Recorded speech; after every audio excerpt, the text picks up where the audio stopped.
Warning: some contents may be disturbing. Viewer discretion is advised.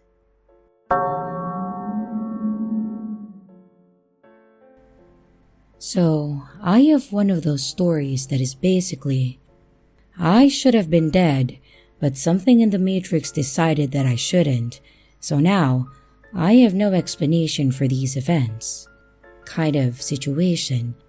And I'm going to go ahead and say now that this story does include language and information about me wanting to end my own life. So, consider this your warning.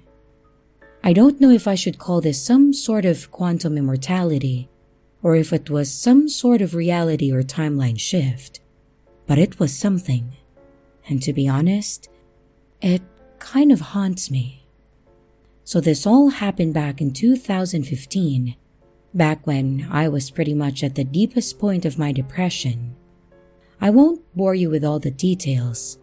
I'll just give the cliff notes as to why I was falling apart.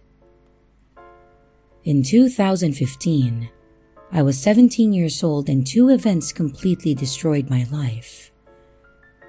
My mother ended up dying from a very aggressive and seemingly sudden onset cancer. And I was, to put it nicely, sexually assaulted by my cousin at the celebration of life get-together. A situation that no one in my family wanted to believe, nor address, and still hasn't. Obviously, these two things happened pretty much back to back. My mom died, and my cousin assaulted me within about a week or so of it happening. With these two things weighing me down very heavily, I was not exactly what one would call a happy person. I was not coping with these two things well at all, and I was hit by a sudden wave of decision that I was just going to end my life. I decided that I was going to take whatever medications I could get my hands on in the medicine cabinet, and would also swipe a bottle or two from my dad's room, and I would drive my car off a ravine or something. It wasn't a very well thought out plan, but it was what I decided on. As a quick aside, I am not condoning these actions, nor am I saying anyone should ever do anything that I decided to do, ever. I'm just stating as a fact what I did do. So, I got what I needed stuffed into my backpack, and I told my dad that I was going to go for a drive to clear my head. I drove my car to a nearby park and did what I needed to do. Threw everything into the back seat and took off back onto the road, just waiting for whatever was going to happen to actually happen. I remember feeling a horrible pain in my stomach. I remember feeling like I wanted to throw up. I remember feeling like I was getting incredibly dizzy. I have to assume that all of these were just effects caused by taking meds and mixing them with alcohol, or maybe just the alcohol itself, but it was definitely hitting me. I remember looking around for a ravine or a cliff, or something like that, and seeing a spot that I could vaguely remember as being steep. The last thing I remember in this line of events is me slamming on the gas pedal, feeling the car accelerate, closing my eyes and feeling the car leave the ground. I very distinctively remember feeling the car leaving the ground. I knew what was coming, and I was just waiting for it all to happen. But it didn't. The car never hit the ground, never flipped, crashed, or anything of that sort. I opened my eyes again and was nothing shy of confused. I was pulled over and parked on the side of the road. The car was still running, but I was at a complete stop with all four tires on the ground. When I looked over at the passenger seat, everything was just sitting there, all still sealed and full, like I didn't follow through any of my plans. I no longer felt sick or dizzy, just really confused and angry. I stared out at the road, at the woods to the side, and then stared at the cars as they passed, thinking, How the hell did I not die? How the hell did I end up here? I ended up shoving everything back into my backpack and then heading home. I obviously never told my dad about this, or anyone really. It's both really sensitive and it makes me sound insane, but I wanted at least to put it out into the world that I somehow reset to a point where I didn't end my own life. I know what I felt, I know what I did, and I remember pretty much the entire thing as it played out. That feeling of being on stable ground after feeling the car go into the air is the one thing that will never leave my mind, mostly because the feeling of a car getting in the air is distinct. It kind of churns your stomach. Again, I don't know if this was quantum immortality, or timelines or whatever, but it was weird to me and has stuck with me. And for anyone that cares, I'm about as good as I'm going to be now. I went through therapy and no longer talk to anyone in my family, but I'm trying to make the most of what I have.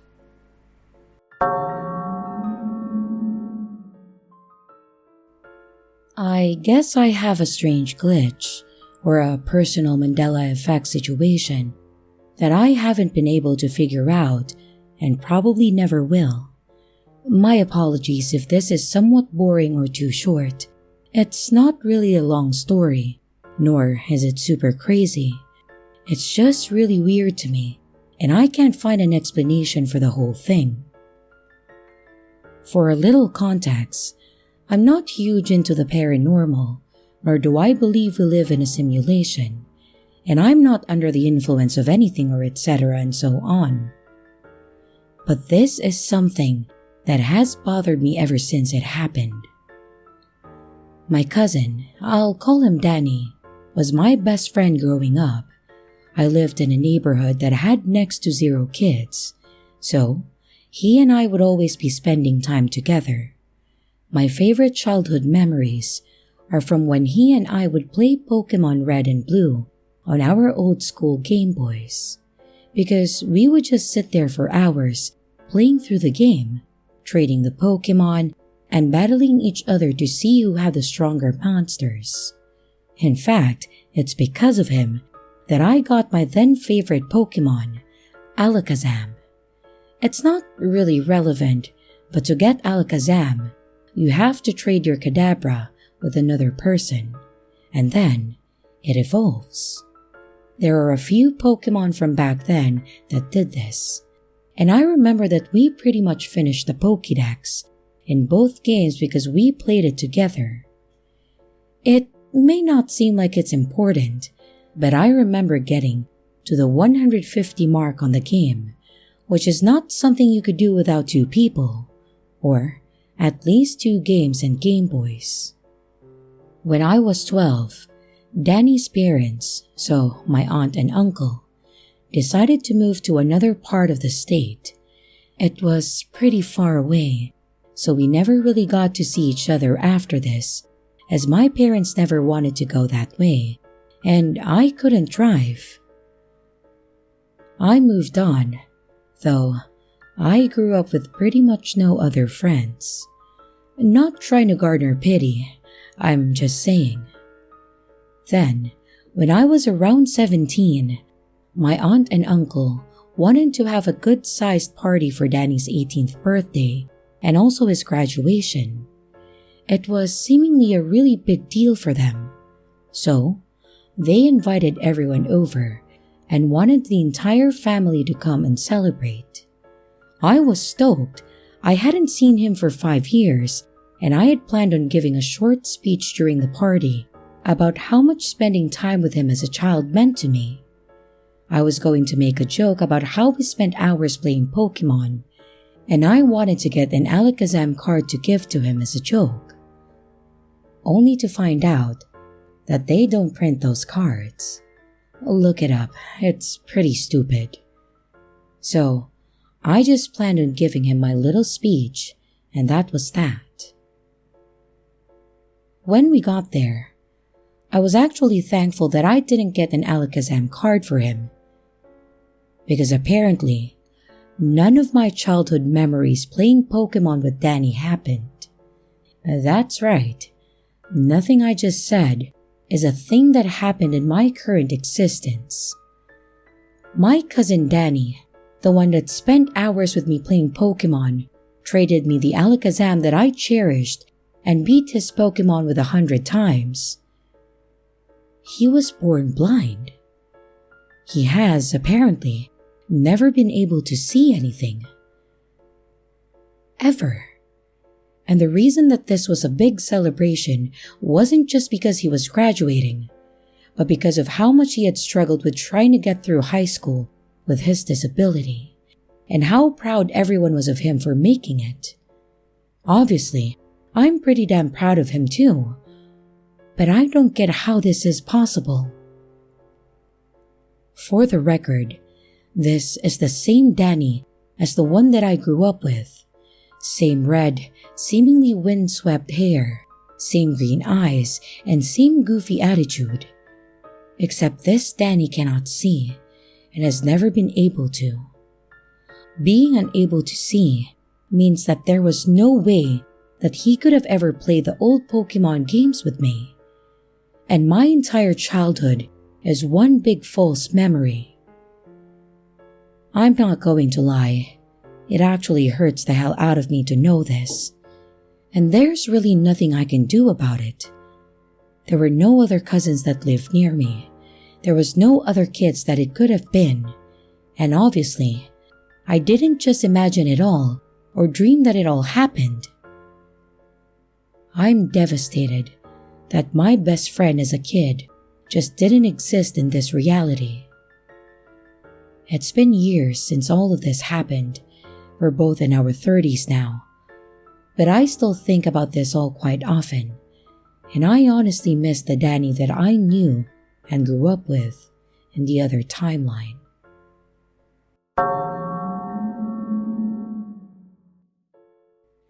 So, I have a super simple and incredibly mundane glitch, but I feel like I absolutely have to share it, for a reason that some here may find funny. You did a story a while back about someone that went to bed with a messy apartment, and then woke up to it being spotless. And then there were several commenters that made jokes about how they needed their own cleaning fairies from the Matrix. Well, I think I had a visit by those cleaning fairies, because I experienced damn near the same thing, and it was actually kind of terrifying. First off, the obvious. I'm a guy in my mid-20s with really bad ADHD. Like diagnosed ADHD by doctors that pretty much told me that everything was hopeless and that I would never amount to anything because I can't hold a thought for more than 4 minutes. I have my own apartment in a small college town and I live by myself. The only person that has a key to my apartment is my brother, and he lives around 25 minutes away. And he has never shown up unannounced, nor has he ever shown up in the middle of the night. Being a mid-20s dude with an attention deficit, I have struggles with keeping my place clean. I mean, I keep it picked up for the most part. I keep the dishes done, the food isn't all over the place, and I keep the floor mostly cleaned up. There is, however, one room where my brain seems to go into a panic attack when I try to do any sort of organization to it, and that is my bathroom. I have a fairly small bathroom in my apartment. It's just the toilet, a sink, and a mirror across from the said toilet, and then the tub. I also have one of those over-the-toilet shelves where I keep all the extra paper and stuff. And I have all my things on the sink. And when I say things, I mean face wash, soaps, razors, combs, brush, cotton swabs. A lot of various bathroom things are all sitting on my sink, and it's just a disaster. When I try to organize it, I feel like the room is spinning, and for some reason I just freak out. So, I pretty much just left it like it was and have lived with it being a disaster. Well, about a week or so ago, I was doing my normal routine of picking things up and putting them away when I told myself that I was going to organize my bathroom. I literally stood in the doorway and psyched myself up to do it, which sounds incredibly dumb now that I've written it. Then, I walked in and started to move things. But I couldn't do it. I ended up stopping because my dad had texted me, and I never went back to finish organizing my sink. I think I took my dad sending me the text as the universe saying, "You can finish it later." So, I shouted back, "I'm not going to do it at all." I think the universe then laughed back at my face, because when I woke up the next day, my sink was seemingly organized. There was no clutter or things stacked on each other. My toothbrush and razor were appropriately put away. The soaps there, all where they should have been. Basically, it had all been organized and situated in a way that it should have been, in a way that I would have organized it. The problem is, I didn't do it. I have no idea how or why someone would come into my apartment to clean up my bathroom for me, then leave without stealing anything. I don't remember doing it, and I've never experienced an event where I followed through with something all the way, and then I forgot about it. I wasn't cleaning it while I was talking with my dad because I called him after he texted me, and I was sitting out on the back patio while we chatted. I don't believe I sleep cleaned, but I guess that's one possibility. So, to those that were looking for a visit from the Matrix cleaning fairies, just know that they can visit you all as well. Just don't be surprised if they do it, and you freak out because you don't know how it happened.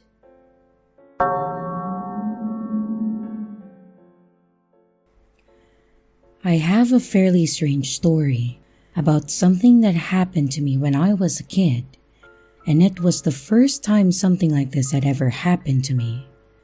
I was around 10 years old, and we had just moved into a new house in a city a state or so away because my mom had taken a promotion at her job, and they wanted to transfer her to a branch that was out there. Obviously, I was a bit devastated as I had to leave the school that I'd been attending for most of my childhood, as well as leave behind my 2 friends that I had known since I was a baby. My friends were adamant that I would make new friends, so I had to suck it up and just accept that we were moving. A few weeks after we had moved in, we were walking around the block to introduce ourselves to the neighbors, and a few houses down was a man that worked for the same company as my mom, so basically one of her new co-workers. He had a son named Kris, which was my name as well, but I was a Kris with a K. Not really relevant, but as a kid, it was the most important thing to me. For some reason, I never really considered Kris to be a good friend, but he was definitely an acquaintance of mine. But I ended up being better friends with some of the other kids on the block that I actually met through Kris. After a few months, Kris and I weren't doing much together, but we still talked whenever we saw each other, so we both knew that the other was still alive. There was one day during the summer that a group of us decided that we wanted to go swimming down at what was essentially a small pond with a dock. It was on land that was owned by one of the other guys, Johnny, so we were allowed to mess around in it as much as we wanted to. And all together, it was about 7 of us that all headed down to the pond to swim. We were all swimming and having a good time, mostly just running and doing cannonballs off the dock into the water. When it was my turn to jump into the water, I got up on the dock and prepared myself to run. But then, near the edge, I ended up slipping and then fell backwards, hitting my head on the post. When this happened, I remembered slipping and basically falling in slow motion. Then my head hit the wood, and I remember there just being the sharp pain. The next thing I can recall is falling into the water and not being able to move, like at all. I was staring up at the surface of the water, unable to close my eyes, just thinking about how I was dead. Like I said, I was only 10 or 11 at that time, so I really should have had no frame or reference of what death felt like. But I knew right then and there that I was either dying or had died and my brain just hadn't powered off. I could feel that my lungs were empty, and I remember the taste of the water as it filled my mouth. Then, I remember seeing Kris swimming down toward me with his hands out like he was my savior. And then it all went black. When I awoke, I was lying on the ground outside the pond with Johnny's parents leaning over me and the boys panicking all in the background. And when I came to, I literally gasped for air, and I remember coughing really hard and spitting a bunch of water out. I could hear Johnny's dad asking me if I could hear him. I nodded that I could, and just kind of lay there, staring up at the sky and watching the clouds. The other boys had gone from panicking to celebrating, so I'm guessing because I hadn't died. I remember sitting up and asking what happened, and Johnny said that I had slipped and hit my head, then I fell into the water.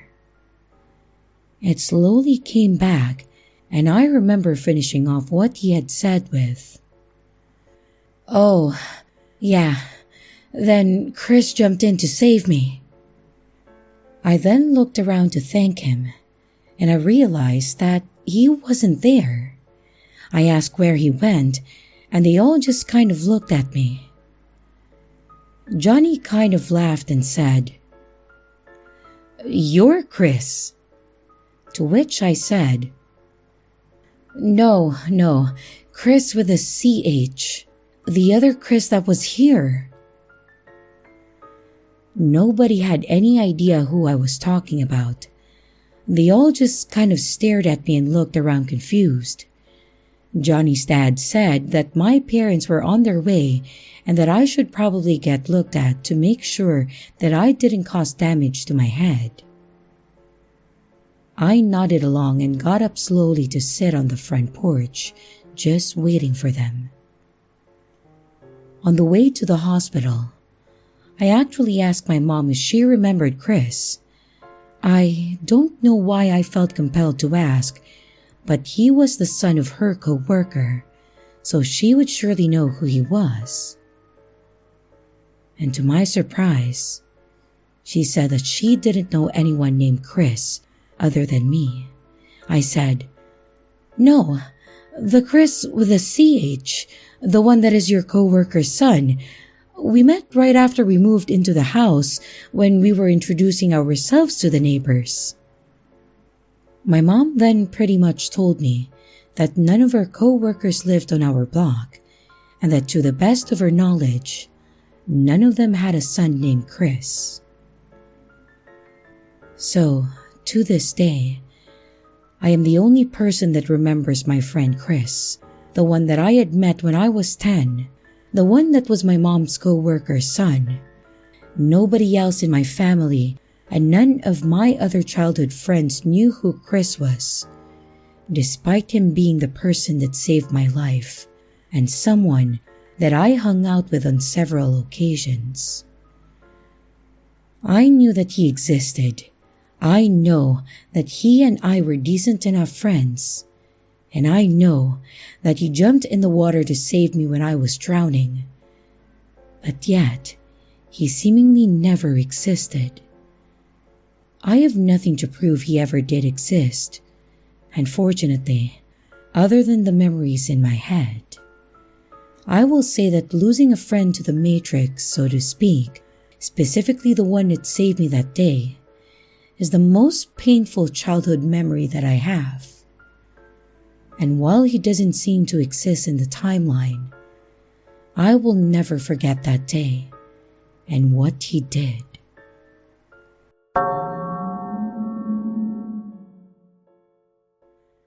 I have a weird thing that happened with myself and my mother that I don't know if it's a glitch in the Matrix or some kind of parallel universe situation, but it was weird as hell, and honestly, it freaked me out. So, to give you just a bit of perspective and show you how things are normally, I live about an hour or so away from my parents, and we're all really close. I've always been super close with my mom, and I genuinely love my dad. So when I moved out, things were very difficult for all of us. Because of that, we made a promise that we would meet up every other weekend on a Sunday evening just for dinner. That way, we get to see each other on a regular basis, but it wasn't too intrusive, and no one had to drive too much to make it work. Of course, it was always me driving to their place, so it was more to help me not have to spend too much on gas. There have been very few instances where I was unable to make it, or had an issue that would prevent me from driving over to their place, and if that happened, we would either put it off a week, or they would come over to my place. Usually, we would just push it off to next week, but they had been over once or twice. On these days, I would always leave at 1 in the afternoon to be there at around 2, and then I would stay until about 10, basically spending all afternoon and evening with them. And if I was running late, I would always call them and let them know, or if we had to cancel, I would call them. Alright, so with all of that out there was what I guess you would call an event that happened during one of our weekends last year that was really weird. It was in October because it was starting to get cooler, but it wasn't snowing yet. On this particular weekend, that Sunday to be exact, I was leaving the grocery store and had somehow managed to get a large roofing nail in my tire. I'm not sure how, but that's not really important. I just got home and saw that there was a decent-sized nail sticking in the side of the tire. I did the whole check with soapy water and sure enough, it was bubbling. So not only was there a nail, it was leaking air. Because of where the nail was, I wasn't willing to drive and have it cause a blowout. So, I called my mom's cell phone to let her know that I wasn't going to make it.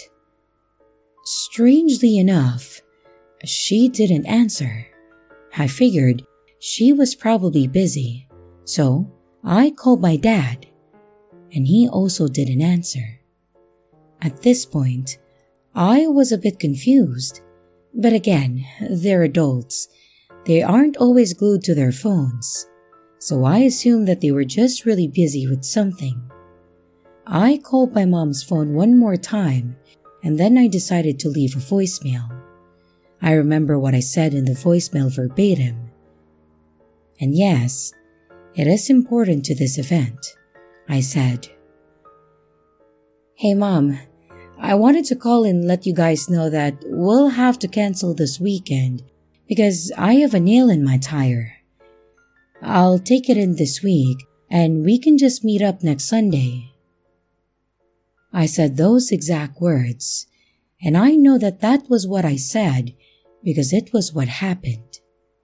After that, I went about my business, made myself dinner, did some work, and then went to bed. Cue the next morning, where all hell had seemingly broken loose. I awoke to multiple texts and missed calls from my mom, but all of them were from that morning. Around 5 or 6 in the morning, I immediately called my mom to check in, thinking that something had happened, and she asked me if I was okay. I told her I was fine and asked her what was going on. She then asked me why I never showed up last night and why I wasn't answering my phone. I told her that I never got a call from her last night, and then mentioned the voicemail that I had left for her, asking if she got it. That's when it got weird. She said, "The voicemail you left saying you were running late?" I was a bit confused, but then I said, "No, the voicemail where I said that I wasn't going to make it because of a nail in my tire." We went back and forth on this for a while, but really weren't getting anywhere. So I asked her if she and Dad wanted to drive up for lunch or something since I was off that day, to which she agreed. They drove up, we went to get food, and then I decided to ask about what was going on the previous night. And I was blown away by what they said. My mom said that at around 11 that day, she had gotten a voicemail from me that said that I was running late and that I would be there around 4 instead of 2. She said that she called me back, but my phone was going straight to voicemail. So, she left me a message and then also sent me a text saying that it was okay. 4 o'clock rolls around and they were concerned, so they tried calling me again. And once more, my phone was going to voicemail. They had both tried calling and texting me multiple times, but I wasn't responding to them. She said that they then called my brother, who lives around 15 minutes to the north of me, and asked him to come by and check on me. He claims that he got here. The lights were off and no one answered the door. They said that they had been trying to get a hold of me all night, and they were calling hospitals and police stations, seeing if I had been arrested or gotten into an accident. She even showed me her voicemail and had me listen to it. But it was the weirdest thing, because while I could hear my voice saying, "I'm running late," it sounded choppy, like it was fading in and out. They showed me all the outgoing calls and all the texts they sent, and even the timestamps of when they called my brother. Based on this, he showed up to my house around 7 that night when I was sitting on my couch watching Netflix and eating my spaghetti that I had made. I was seriously confused and conflicted. I told him that I called and then said that I had said that I wasn't going to be there because of the nail in my tire. I told them that I was home the entire night. Basically, my night was the polar opposite of what they said happened, and I was home and no one ever showed up to my door. It wasn't like my brother went to the wrong place. He comes over all the time, and he definitely knows where I live.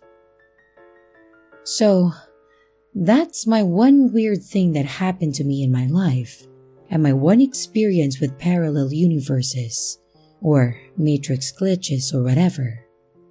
I lived one night and left the message, but for some reason, the wires of reality got crossed, and I was stuck in one reality while they were in a different one. I have no logical explanation for this, and if anyone has any ideas, I'd appreciate it. But beyond that, it was just really freaky. And here are the top comments for my last video.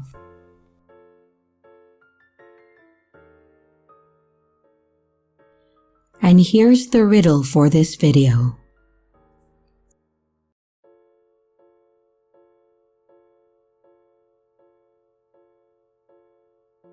Hello everyone, it's your creepy sister here. Thank you so much for watching the video. I really appreciate each and every one of you. But I would also like to thank my amazing patrons, my top tippers, and my dearest channel members. Thank you very, very much. I really appreciate it with all of my heart. If you want to support the channel further, you could also choose to become a patron, a tipper, or a channel member. But remember, it's appreciated, but never a requirement. I would also like to announce that we have merch now. The link is in the description of the video, along with all my other social media links, like my Discord server, Twitter, Instagram, and others.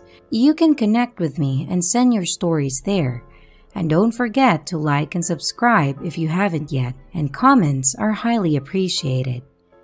And remember, your fear feeds me.